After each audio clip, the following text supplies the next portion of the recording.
Channel. ಎಲ್ಲರೂ ಹೇಗಿದ್ದೀರಾ? ಎಲ್ಲರೂ ಸೂಪರ್ ಆಗಿದ್ದೀರಾ ಅಂದ್ಕೊಂಡಿದ್ದೀನಿ. So I am so happy. ತುಂಬ ಜನ ಮಕ್ಕಳು ಅವ್ರ ಪರ್ಸೆಂಟೇಜನ್ನು ಸೆಂಡ್ ಮಾಡಿದ್ರು. ಕಂಗ್ರ್ಯಾಚುಲೇಷನ್. ಆದಷ್ಟು ಮಾಡಿದ್ದೀನಿ, ತುಂಬ ಪ್ರೀತಿಯಿಂದನೇ ಮಾಡಿದ್ದೀನಿ. So all the best for your KCET examination ಅಂತ ಹೇಳ್ತಾ 8 ಡೇ ಪ್ಲ್ಯಾನ್ ನನ್ನ ಚಾನಲಲ್ಲಿ ನಾನು ವಿಡಿಯೋ ಮಾಡಿದ್ದೀನಿ. ಸೊ ಏನಾದರೂ ವಿಡಿಯೋ ನೋಡಿಲ್ಲ ಅಂದರೆ ಡಿಸ್ಕ್ರಿಪ್ಷನಲ್ಲಿ ಲಿಂಕ್ ಹಾಕಿರ್ತೀನಿ, ನೋಡಿ, ತುಂಬ ಹೆಲ್ಪ್ಫುಲ್ ಆಗಿರುತ್ತೆ. ಸೊ ಇವತ್ತಿನ ವಿಡಿಯೋ ಏನಪ್ಪ ಅಂದರೆ, ನನ್ನ ಒಂದು ಪ್ರೀತಿಯ ಅಕ್ಕರೆಯ ಸಬ್ಸ್ಕ್ರೈಬರ್ಸ್ ನೀವೆಲ್ಲರೂ ಕೇಳ್ತಾ ಇರೋದು, ma'am carrier options after 12th standard science background ಅವ್ರು ತಿಳಿಸಿ ಅಂತ. ಸೊ ಹಾಗಾಗಿ ಆ ವಿಷಯವನ್ನು ತಿಳಿಸೋಣ ಅಂತ ಬಂದಿದ್ದೀನಿ. ಸೊ ಬನ್ನಿ, ಯಾವುದೇ ತಡ ಮಾಡದೆ ವಿಡಿಯೋ ಶುರು ಮಾಡೋಣ. ಯಾವ್ಯಾವ ಕ್ಯಾರಿಯರ್ಸ್ ಇದೆ ಅಂತ ನೀವು ನೋಡ್ಕೊಂಡು ಬನ್ನಿ ಅಂತ ಹೇಳ್ತಾ ವಿಡಿಯೋನ ಶುರು ಮಾಡೋಣ. Without any further delay, let's get started and move towards the PDF. Guys, ಹಾಗಾದರೆ ಬನ್ನಿ ಇವತ್ತು ನೋಡೋಣ ಕೋರ್ಸಸ್ ಆಫ್ಟರ್ 12th ಸೈನ್ಸ್. ಈ ಒಂದು ಪರ್ಟಿಕ್ಯುಲರ್ ವಿಡಿಯೋ ಇದೆ ನೋಡಿ, ಇದು ತುಂಬ most awaited and most wanted video ಆಗಿತ್ತು. ಸೊ ಬನ್ನಿ, ಯಾವುದೇ ತಡ ಮಾಡದೆ ಶುರು ಮಾಡೋಣ. ಸೊ ಇವಾಗ ಸ್ಟೂಡೆಂಟ್ಸ್ ಯಾರಾದರೂ PCMB ಅಂದರೆ physics, chemistry, maths, biology, so ಈ ಸಬ್ಜೆಕ್ಟ್ಸ್ ತಗೊಂಡಿರೋ ಸ್ಟೂಡೆಂಟ್ಸ್ ಇದ್ದರೆ, ಸೊ ನಿಮಗೆ ಯಾವುದೆಲ್ಲ ಕ್ಯಾರಿಯರ್ ಆಪ್ಷನ್ಸ್ ಇದೆ ಅಂತ ನೋಡಿಕೊಂಡು ಬರೋಣ ಬನ್ನಿ. ಸೊ ನೋಡಿ, ಇಷ್ಟೊಂದು ಕ್ಯಾರಿಯರ್ ಆಪ್ಷನ್ಸ್ ಇದೆ ಫಾರ್ ಬಯಾಲಜಿ ಸ್ಟೂಡೆಂಟ್ಸ್. ಏನು ಆಪ್ಷನ್ ಇಲ್ಲ ಅಂದ್ಕೋಬೇಡಿ, ತುಂಬ ಇದೆ. ನೀವು ಅಂದ್ಕೊಂಡಿರೋಕ್ಕಿಂತ ಜಾಸ್ತಿ ಆಪ್ಷನ್ಸ್ ಇದೆ. ಸೊ ಸ್ಟಾರ್ಟ್ ಮಾಡೋಣ.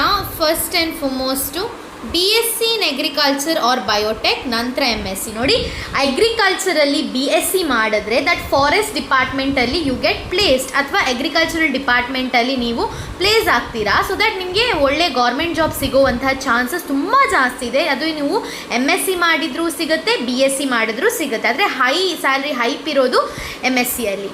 Next BSc forensic. ಅಕ್ಕ, ಇದು ಫಾರೆನ್ಸಿಕ್ ಅಂದರೆ ಫಾರೆನ್ ಅಲ್ಲಲ್ಲ, ತಪ್ಪು ತಿಳ್ಕೊಬೇಡಿ. BSc ಫಾರೆನ್ಸಿಕ್ ಅಂದರೆ ಕ್ರೈಮ್ ಆಗುತ್ತೆ ನೋಡಿ, ಅದನ್ನು ಇನ್ವೆಸ್ಟಿಗೇಷನ್ ಮಾಡ್ತಾರೆ. ಫಾರೆನ್ಸಿಕ್ ಅನ್ನೋ ಮೂವಿ ಇದೆ, so most of them have seen this.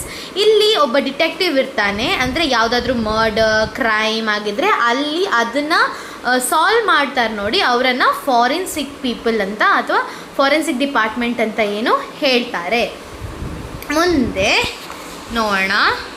S, BSc in dairy technology ಅಂದರೆ ಡೈರಿ ಅಂದರೆ ಹಾಲು ಉತ್ಪಾದನೆ ಸಂಘ ಇದೆಲ್ಲ ಇರುತ್ತೆ ನೋಡಿ, ಅಲ್ಲಿ ವರ್ಕ್ ಮಾಡ್ಬೋದು. ಲೈಕ್ KMF, ಇಲ್ಲೆಲ್ಲ ನಂದಿನಿ ಹಾಲು, ಇಲ್ಲೆಲ್ಲ ವರ್ಕ್ ಮಾಡ್ಬೋದಾಗಿದೆ.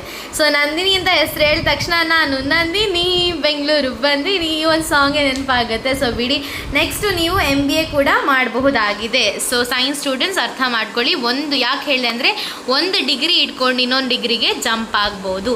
ನೆಕ್ಸ್ಟ್ BSc ಫಾರೆಸ್ಟ್ರಿ, ಸಾರಿ ಇದು ಅಗ್ರಿಕಲ್ಚರ್, ಇಲ್ಲಿ ಅಗ್ರಿಕಲ್ಚರ್ ಇರೋದು, ಇಲ್ಲಿ ಫಾರೆಸ್ಟ್ರಿ ಕಲಿತ್ರೆ ಫಾರೆಸ್ಟಲ್ಲಿ ವರ್ಕ್ ಮಾಡ್ಬೋದು. ಬಟ್ ಅಗ್ರಿಕಲ್ಚರ್ ಅಂದರೆ it's all about soil and mart. But forestry ಅಂದರೆ ಫಾರೆಸ್ಟಲ್ಲಿ ಜಾಬ್ ಸಿಗೋ, ಅಂದರೆ ಫಾರೆಸ್ಟ್ ಆಫೀಸರ್ ಆಗಿ ವರ್ಕ್ ಮಾಡ್ಬೋದು. And bachelor of pharma work ಮಾಡ್ಬೋದು. Bachelor of what is that, doctorate ಏನೋ ಹೇಳ್ತಾರೆ ನೋಡಿ, ಡಾಕ್ಟ್ರೇಟ್ ಅದರಲ್ಲಿ ಏನಾದರೂ ಫಾರ್ಮ್ ಡಿ ಎಲ್ಲ ಫಾರ್ಮಾದಲ್ಲಿ ಡಿಪ್ಲೊಮಾ ಮಾಡ್ತಾರೆ, ಅದು ಡಿ ಫಾರ್ಮಾ ಅಂದರೆ ಡಾಕ್ಟ್ರೇಟ್. ನೆಕ್ಸ್ಟ್ MBA ಮಾಡಬಹುದು, ಎಮ್ ಫಾರ್ಮ್ ಮಾಡಬಹುದು.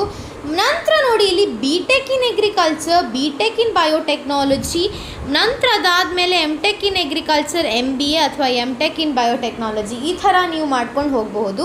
ನೆಕ್ಸ್ಟ್ ನೋಡಿ, ಇಂಜಿನಿಯರಿಂಗ್ ಆಪ್ಷನ್ಸು, ಇದರಲ್ಲಿ ನಿಮಗೆ ಒಳ್ಳೆ ಓದದೇನೆ ಮಾರ್ಕ್ಸ್ ತೆಗಿಬಹುದು ಆ ಥರ. BSc ಇನ್ ಹೋಮ್ ಸೈನ್ಸ್ ಇದೆ, MSc ಇನ್ ಹೋಮ್ ಸೈನ್ಸ್ ಕೋರ್ಸ್ ಕೂಡ ಇದೆ. BSc ಇನ್ ಸೆರಿಕಲ್ಚರ್, MSc ಇನ್ ಸೆರಿಕಲ್ಚರ್ ಗೊತ್ತು ನಿಮಗೆ, ಇದ್ರ ಬಗ್ಗೆ ಬಯೋ ಸ್ಟೂಡೆಂಟ್ಸ್ ಹೇಳಬೇಕು ಅಂತೆಲ್ಲ. BPO ಆಫ್ ಪ್ರಾಸ್ಥೆಟಿಕ್ಸ್ ಮತ್ತು MPO of prosthetics, BRSC of rehabilitation, ಇದೆಲ್ಲ biology related. BSc nutrition, food and ನ್ಯೂಟ್ರಿಷನಲ್ಲಿ ಮಾಡ್ಬೋದು. ಫಿಶರೀಸ್ ತುಂಬ ಒಂದು ಏನು ಹೇಳ್ತಾರೆ ನೋಡಿ, ತುಂಬ ವಾಂಟೆಡ್ ಫೀಲ್ಡ್. MTech ಮಾಡ್ಬೋದು ಫುಡ್ ಟೆಕ್ನಾಲಜಿಲಿ, ಒಳ್ಳೆ ಕೋರ್ಸು. BTech ಆಫ್ OPTOM, ಆಮೇಲೆ BRS, MSc ನ್ಯೂಟ್ರಿಷನ್, ಇಷ್ಟೊಂದು ಮಾಡಿ ಡಾಕ್ಟ್ರೇಟ್ ಕೂಡ ಸಿಗುವಂತಹ ಪದವಿ ಕೂಡ ಇದೆ, ಅದನ್ನು ಮಾಡಬಹುದು. ಸೊ ನೋಡಿ, ನಿಮಗೆ ಇಲ್ಲಿಂದ ತೆಗೆದ್ರೆ ನಾನು ಇಲ್ಲಿ ತನಕನೂ ಒಳ್ಳೆ ಆಪ್ಷನ್ಸ್ ಇದೆ, ತುಂಬ ಒಳ್ಳೆ ಆಪ್ಷನ್ಸು ಫಾರ್ PCMB ಸ್ಟೂಡೆಂಟ್ಸ್. ಗೊತ್ತಾಯ್ತು ಅನ್ಕೋತೀನಿ, ಅರ್ಥ ಆಗಿರಬೇಕು ನಿಮ್ಮೆಲ್ರಿಗೂ.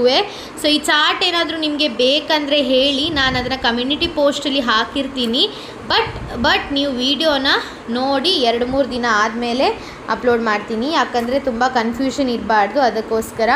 ಸೊ ಮುಂದಕ್ಕೆ ಇದನ್ನು ಕ್ಯಾರಿಯರ್ ಪಾತ್ ಅದನ್ನು ಶ್ಯೂರ್ ಪಾಸ್ ಅವರು ನಮಗೆ ಕೊಟ್ಟಿದ್ದಾರೆ 2024. ಸೊ ಇನ್ ಕೇಸ್ ಏನಪ್ಪ ಆದರೂ ನಿಮಗೆ ಶ್ಯೂರ್ ಪಾಸ್ ಅವರನ್ನು ಕಾಂಟ್ಯಾಕ್ಟ್ ಮಾಡಬೇಕಾದ್ರೆ ದಿಸ್ ವಾಟ್ಸ್ಯಾಪ್ ನಂಬರ್ ಇಲ್ಲಿದೆ. ಸೊ ಅಲ್ಲಿ ಥ್ರೂ ಅಪಾಯಿಂಟ್ಮೆಂಟ್ ಬುಕ್ ಮಾಡಬಹುದು. ಶ್ಯೂರ್ ಪಾಸ್ ಇದು ಮಂಗಳೂರಲ್ಲಿರೋದು. ಸೊ ಕ್ಯಾರಿಯರ್ ನಿಮ್ಗೆ ಯಾವ್ಯಾವ ಥರ ಏನೇ ಕೌನ್ಸ್ಲಿಂಗ್ ಇಲ್ಲಿ, ಕ್ಯಾರಿಯರ್ ಕೌನ್ಸ್ಲಿಂಗ್ ಇಲ್ಲಿ, ಜಾಬ್, ಬಿಸ್ನೆಸ್, ಇನ್ವೆಸ್ಟ್ಮೆಂಟ್, ಸ್ಟಾರ್ಟಪ್ ಎಲ್ಲದಕ್ಕೂ they will give a solution ಅಂತ ಹೇಳ್ತಾ ಈ ವಿಡಿಯೋನ ಇಲ್ಲಿಗೆ ಎಂಡ್ ಮಾಡೋಣ. Thank you so much everyone for giving your time ಅಂತ ಹೇಳ್ತಾ PCMB ಸ್ಟೂಡೆಂಟ್ಸ್ ಎಲ್ಲರಿಗೂ ಖುಷಿ ಆಯ್ತು ಅನ್ಕೋತೀನಿ. ನಿಮಗೂ ನಿಮ್ಮ ಕ್ಯಾರಿಯರ್ ಬಗ್ಗೆ ಕ್ಲಾರಿಟಿ ಸಿಕ್ತು ಅನ್ಕೋತೀನಿ. ಸೊ ನೆಕ್ಸ್ಟ್ ವೀಡಿಯೋದಲ್ಲಿ PCMC ಸ್ಟೂಡೆಂಟ್ಸ್ಗೆ, PCMSCS ಆಮೇಲೆ PCMM ಸ್ಟೂಡೆಂಟ್ಸ್ಗೆ ವಿಡಿಯೋ ಮಾಡ್ತೀನಿ ಅಂತ ಹೇಳ್ತಾ ಅಲ್ಲಿಗೆ ವಿಡಿಯೋನ ಎಂಡ್ ಮಾಡೋಣ. So meet you in next slide. Guys, ನೀವೆಲ್ಲರೂ ವಿಡಿಯೋ ನೋಡಿ ತುಂಬ ಐಡಿಯಾ ಸಿಕ್ಕಿದೆ ಅನಿಸುತ್ತೆ. PCM ಸ್ಟೂಡೆಂಟ್ಸ್ಗೆ, PCMC ಸ್ಟೂಡೆಂಟ್ಸ್ಗೆ, PCB ಸ್ಟೂಡೆಂಟ್ಸ್ಗೆ, PCMC ಸ್ಟೂಡೆಂಟ್ಸ್ಗೆ, ಸ್ಟಾರ್ಟ್ ಸ್ಟೂಡೆಂಟ್ಸ್ಗೆ ಎಲ್ಲರಿಗೂ ಐಡಿಯಾ ಸಿಕ್ತು ಅಂದ್ಕೊಳ್ತೀನಿ. ಸೈನ್ಸ್ ಸ್ಟ್ರೀಮಿಂದ ಎಷ್ಟೊಂದು ಕೆರಿಯರ್ ಆಪ್ಷನ್ಸ್ ಇದೆ, ನಿಮ್ಗೆ ಗೊತ್ತೇ ಇರಲಿಲ್ಲ. ಸೊ ಹಾಗಾಗಿ ವಿಡಿಯೋನ ಇಲ್ಲಿಗೆ ಎಂಡ್ ಮಾಡೋಣ ಅನಿಸುತ್ತೆ. ಸೊ ವಿಡಿಯೋ ಇಷ್ಟ ಆದರೆ ಪ್ಲೀಸ್ ಲೈಕ್ ಮಾಡಿ, ಶೇರ್ ಮಾಡಿ, ಕಮೆಂಟ್ ಮಾಡಿ, ಮರೀದೆ ಏನು ಮಾಡಿ, ರೆಡ್ ಕಲರ್ ಸಬ್ಸ್ಕ್ರಿಪ್ಷನ್ ಬಟನ್ನ ಕ್ಲಿಕ್ ಮಾಡಿ, ಲೆಫ್ಟ್ ಸೈಡಲ್ಲಿ ಕಾಣೋದು, ಆಮೇಲೆ ಬೆಲ್ ಬಟನನ್ನು ಕ್ಲಿಕ್ ಮಾಡಿ ಅಂತ ಹೇಳ್ತಾ ಈ ವಿಡಿಯೋನ ಇಲ್ಲೇ ಎಂಡ್ ಮಾಡ್ತಾ ಇದ್ದೀನಿ. ಥ್ಯಾಂಕ್ ಯು, ಧನ್ಯವಾದಗಳು, love you, thank you so much, ಧನ್ಯವಾದಗಳು ವಿಡಿಯೋನ ಎಂಡ್ ತನಕ ನೋಡಿದ್ದಕ್ಕೆ.